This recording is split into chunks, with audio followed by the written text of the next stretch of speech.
Obatala òní. Ṣùgbọ́n nílá nǹkan tí bàbá bá jẹ́ adarí nígbà ìwáṣẹ̀, bàbá ò jẹ́ adarí lásán, bàbá jẹ́ ọba nílé Ifẹ̀ yìí. Obatala was a ruler, was a king in this Ilé Ifẹ̀. Gbogbo adé tá a jẹ́ sọ pé à ń dé káàkiri àgbáyé, bàbá wa Obatala Obatalisa, ọba takuntakun lóde rọ̀jé, bàbá ni ọba tó kọ́kọ́ dé adé èèpà òrìṣà. So ní bí mo ṣe ń sọ̀rọ̀ yìí, orí mi dẹ̀ wú pé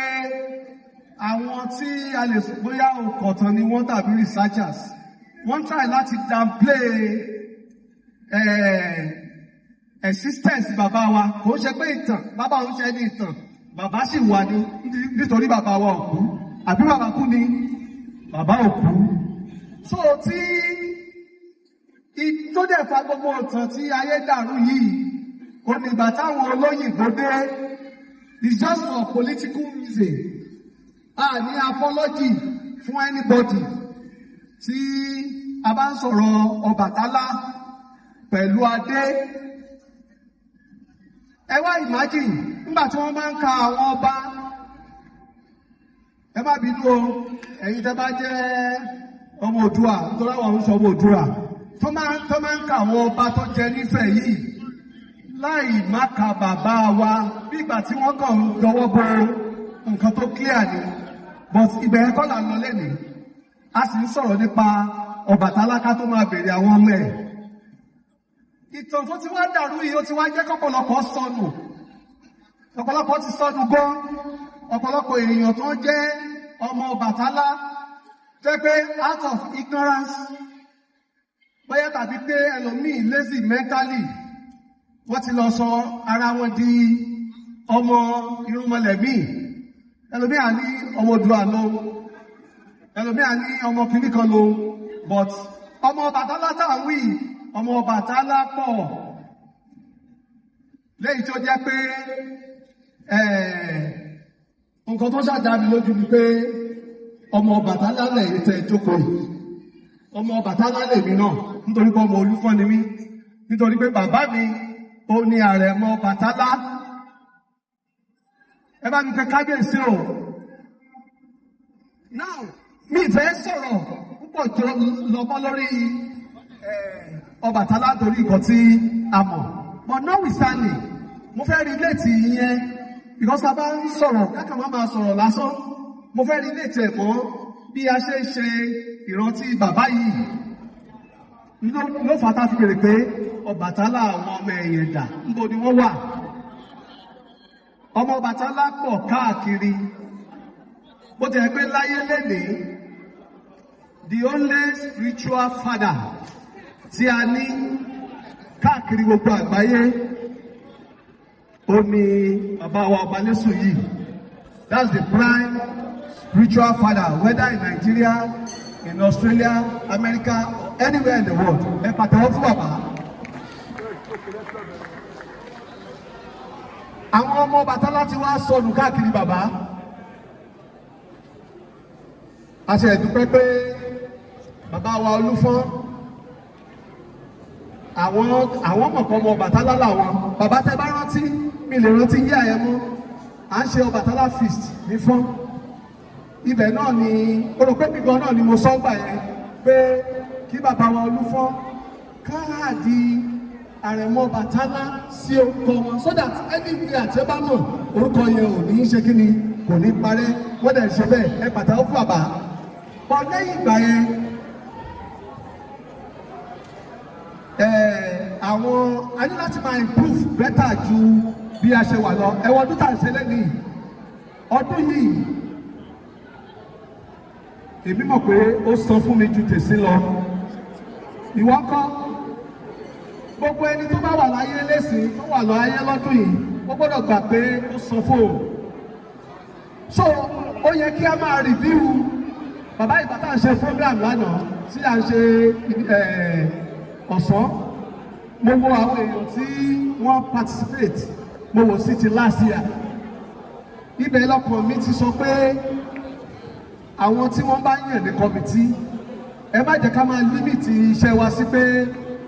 a ṣe kòlókùọ̀ organize àwọn kankan ayé ti ń lajú ẹ jẹ́ ká máa ní statistics lókè ìgbà tá a ṣe ọ̀sán ní last year èèyàn mélòó ló ṣe ní last year ẹ wo program tá a ṣe lọ́dún yìí inú mi dùn pé bàbá wa níbà ní ìdúta bàbá aṣáájú roman rajimu sọ wọn síbà last year bọ́ ẹ tó bá tún wọ́n ti yíyà yìí ní kòlókùọ̀ mi ẹ máa agree pẹ̀lú mi pé a ní láti máa dọkumẹ́ǹtì ẹ̀ wọ́n ti the same way tí àwọn aláìgbàgbọ́ tí mo wá sọ fún àwọn aláìgbàgbọ́ àwọn tí wọ́n fi ẹ̀sìn ìbílẹ̀ wọn sílẹ̀ tí wọ́n lọ mú tòkèrè ní o the same way tí wọ́n bá èṣù láàlú lórúkọ jẹ́ ẹ̀rí pé kàfé yẹn ti ń pọ̀ sí pé èṣù is not Satan the same way náà ni pé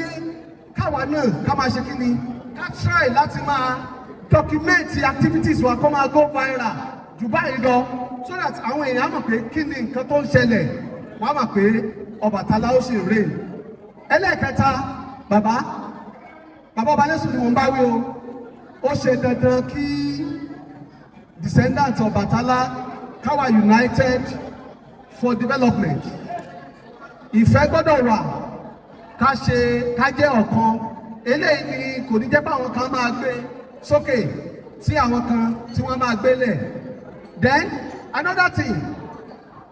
àwa ọmọ Ọbàtálá ti ń sùn a dẹ̀ gbọ́dọ̀ try láti wake up it is high time for us to begin to agitate constructively àníkájẹ́ alákatakítí ibi tá a bá wà a gbọ́dọ̀ bold kájẹ́ tó mọ̀ pé nǹkan báyìí olóhùn affect wa ẹ jẹ́ kí n fún yín lápẹẹrẹ nínú gbogbo òrìṣà tẹ́mi mọ̀ bóyá tí mo kàwé ẹni tàbí tí wọ́n sọ fún wa mo rò pé bàbá wa ni bàbá arúgbó bàbá wa ni olórí gbogbo òrìṣà so therefore tá a bá ń sọ̀rọ̀ oníṣẹ̀ṣe gbogbo èyí tẹ́ ẹ jọba tẹ́ ẹ joyè nílé Ọbàtálá mo kí n kú oríire ẹ mọ̀ pé oyè tí ó ga jù nínú ìṣẹ̀ṣe nìyẹn so therefore a gbọ́dọ̀ wá rí i pé ibi tí a bá wà àwọn aládàbí ambassador Ọbàtálá àwọn nǹkan tí wọ́n wá ń pò mọ́lẹ̀ nípa wa ó lè ní ìjọba ó fi mọ̀ ní last year mo rántí pé olókè or something like that wọ́n wá sí bíbáyìí a dẹ̀ pass àwọn mẹ́sẹ̀gì kan pé à ń ṣe ọdún mi sọ pé wọ́n ṣọdún Òṣogbo náà bàbá kò sẹ́ni ló lè sọ fún mi pé ọdún Ọ̀ṣun Òṣogbo tàbí Ọ̀ṣun anywhere ó jọ ọdún Ọbàtálá lọ àmọ́ nǹkan tí gọ́ọ̀mẹ̀ntì ń ṣe bọ̀ nítorí pé ẹnu àwọn ọlọ́bàtálá kò kò excuse me nítorí pé ẹnu wa ò kò nítorí pé àti ẹ̀ mọ bá a ṣe tó eléyìí ò jẹ́ ká lè ṣe kí ni ká lè gbárapọ̀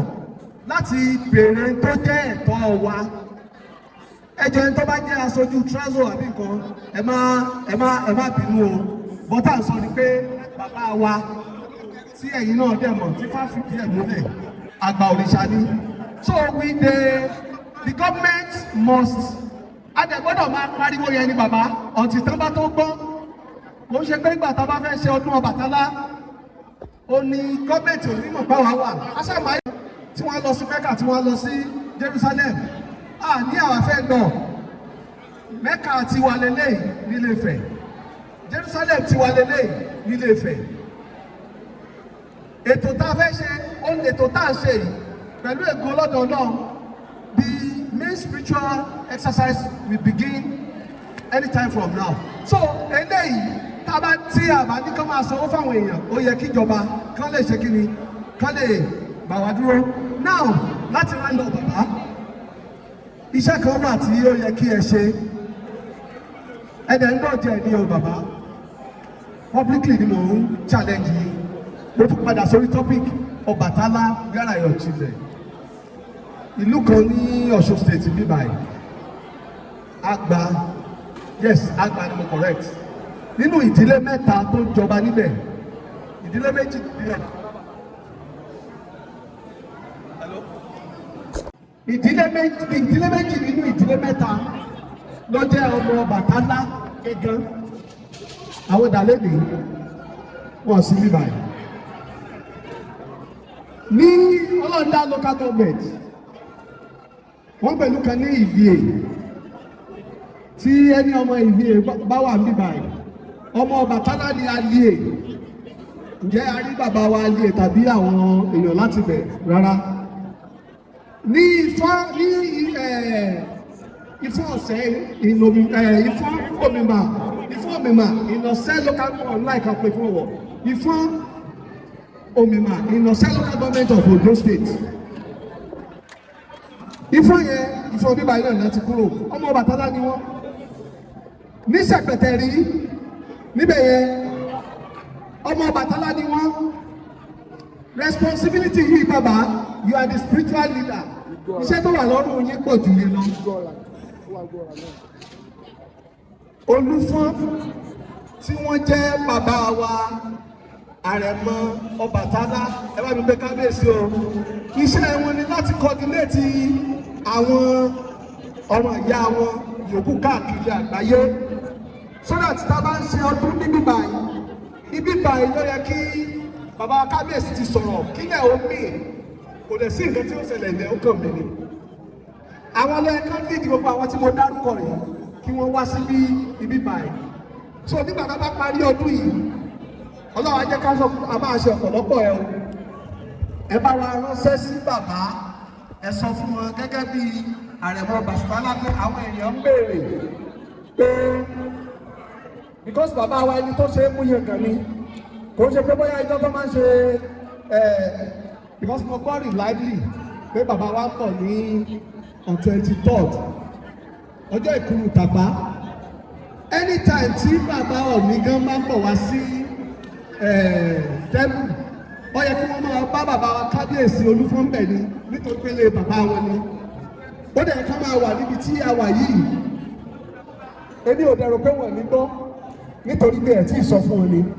ẹ máa rán èèyàn bóyá àwọn kọmitì nígbà tí wọ́n bá tún padà wọ́n á wá ní 23rd ọjọ́ ìhun sọjọ́ ọ̀rọ̀ gbogbo àwa táwa ń bíbá yìí Ọlọ́run á jẹ́ ká lè sọ ọ̀pọ̀lọpọ̀ ọdún láyé o gbogbo ibi tí a bá wà